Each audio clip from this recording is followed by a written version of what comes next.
Hi friends, welcome back to my channel. So I'm a practicing pharmacist, and here's how I was able to build 4 additional income streams in addition to my regular pharmacist job. And these are solely based on my one skill set as a pharmacist. For each of them, I'm going to go over the average monthly income I've earned, and I'm going to rank them on a tier list based on the efforts to rewards ratio. And as a bonus, I'll share 3 more income streams that are even better, but I just never got the chance to do them, but they were done by my friends or colleagues. Hopefully, you'll be able to take these away and apply them to your own profession as well. So the first income stream is being a consultant in pharmacy, and this earns me an average of $500 per month. The concept of consulting is simple. You bill an hourly rate for the work that you do for others in your area of expertise. But how would you get started if you want to be a consultant? And I've thought about this, and I think it really boils down to these 2 steps. So the first step is knowing exactly what your expertise is.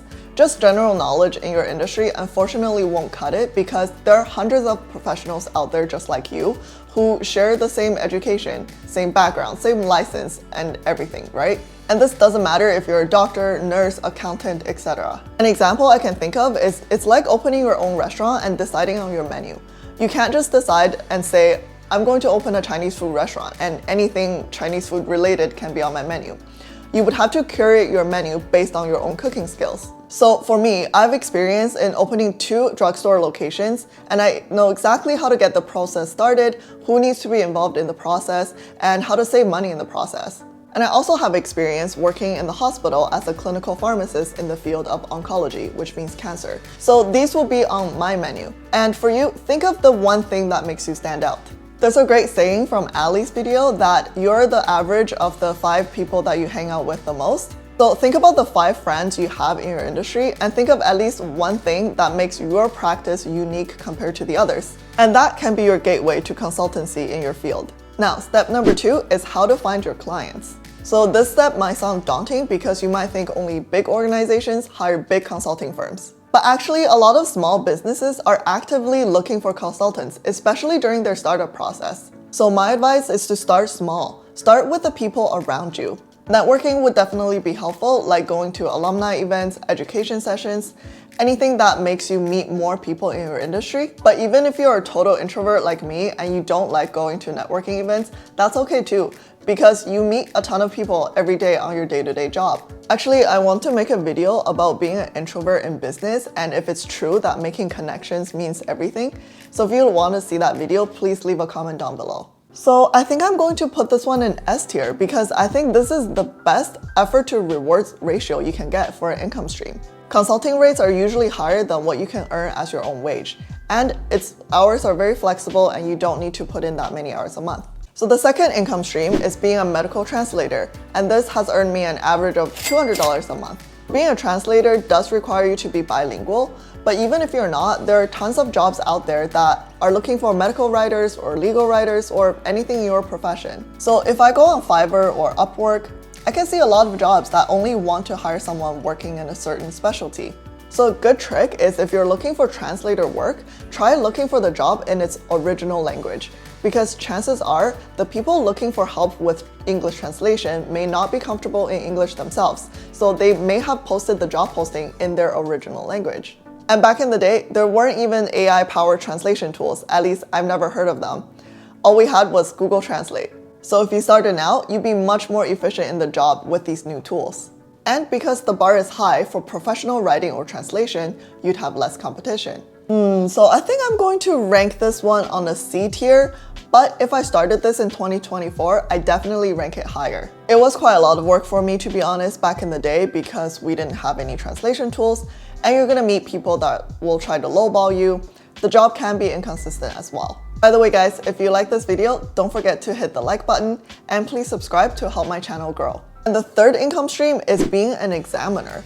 This sounds like it takes a lot of qualifications, but it really doesn't. I would say on average, you can take home about $500 each exam session. So how this one works is that I'm sure in your industry, there has to be at least one licensing exam or board exam that you all had to take, right? To be able to practice. So the people examining you are just like you. And the only difference is that during your exam, you didn't have a license, but they did.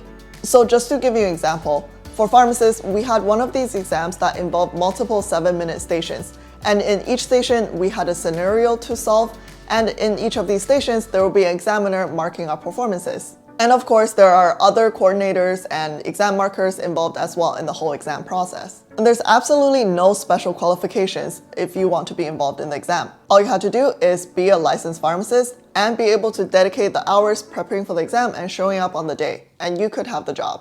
So I'm gonna put this one in A tier because it is actually a pretty sweet deal. It's perfect because it only happens a few times a year. You only need to dedicate those days, and on the rest of the days, you can rest and relax. I'm only not putting this one in S tier because the days of the exam unfortunately are not flexible, so if you can't make it on those days, you would miss out. Okay, now onto our fourth income stream, which is doing tutoring or exam prep.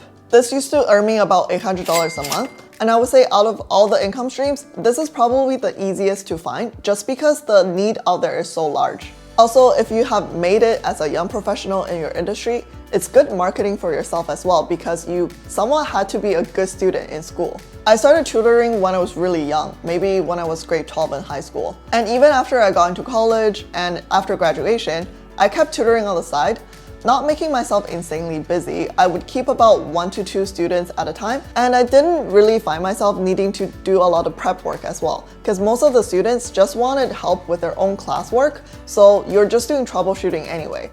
And when you do need to develop your own material, you can just take your own study material and tweak them to fit the student. And exam prep sessions can be very similar because now you've passed the entrance exam to your program and you've also passed the licensing and board exam to make you licensed. You've now given yourself this edge for specialty tutoring and you can even charge a higher hourly rate. I think I'm going to put this one in B tier. So even though this one, the effort to reward ratio is quite high, but for me personally, I felt like I wasn't gaining much out of this income stream other than money because I wasn't really making meaningful connections for my own career. So the fifth income stream is taking part-time or casual shifts during the evenings or weekends. This is quite a high earner and it has earned me an average of $1,600 a month. So I know this doesn't apply to any profession because you might already be working overtime on your full-time job, you might have signed a non-compete, or not every profession has part-time work. But if there is, this is actually the best way to earn some quick cash because you are guaranteed to earn your hourly wage. So throughout 2023, I was working almost every Sunday at a different pharmacy for an 8-hour shift. When you're trying to save up for something big or you just want that extra cash on the side, this is a great side hustle. And honestly, I have to give this one an A tier because you are earning what you deserve as a professional. I'm only not putting this one in S tier because you are hustling your ass to get the money and you have to put in the hours. So the next 2 income streams I'm going to talk about do require a little bit more experience or qualification, but if you can get them, the compensation is higher than any of the ones I've mentioned before. So the 6th income stream is being a speaker for events. And the compensation for each talk can range from a few hundred to a few $1,000s. So for my industry, these can include being a speaker for conferences, being a speaker for small education sessions, or drug company sponsored events. So the idea behind needing a speaker is simple. Whenever a company or organization has a new idea, they need an expert in the field to do that presentation to make them look more credible. Usually, they're looking for someone who's well connected in the industry and also someone who has a lot of letters after their names, right? To show that they're highly educated and they're qualified. So there's one colleague from my graduating pharmacy class that's making a living solely based on being a speaker. And I'm not gonna lie guys, I'm gonna put this one in S tier because this is just such a sweet deal. If you can land yourself a job as a speaker for your professional events, not only will you get paid so well, your reputation will grow as well. We're on to our last and 7th income stream, and that is teaching at colleges or universities. Again, although this one requires a little bit more experience and expertise, it does not sound as hard as you might think to land this side gig. So when I was in pharmacy school, we had this class called Pharmacy Lab, which is basically a simulator class to teach you how to deal with real-life pharmacy problems. And the instructors for this class were just regular pharmacists who had their regular day job, and they would just come to run these labs once a week or once every 2 weeks. My partner has also seen other software engineers working full-time but also teaching in the evenings at community college on computer classes. So my advice for you is even when you're a student but you're interested in maybe one day teaching, connect with your instructors and your lecturers. Once you build that good rapport with them, it'll be easier when the time comes when they need to put in a good word for you. This one is tough, guys, because similar to the last one, this is really good effort to reward ratio, and it's good pay and good reputation for you. But I think I'm going to put this one in A tier because it's a little bit more time commitment for you and the times might not be as flexible. So the good thing about all of these income streams or side hustles is that you can get reimbursed right away when you jump in. These income streams are based on what you have achieved already in your professional career, so you can get paid right away. That's it for today's video. I'll see you in the next one. Bye.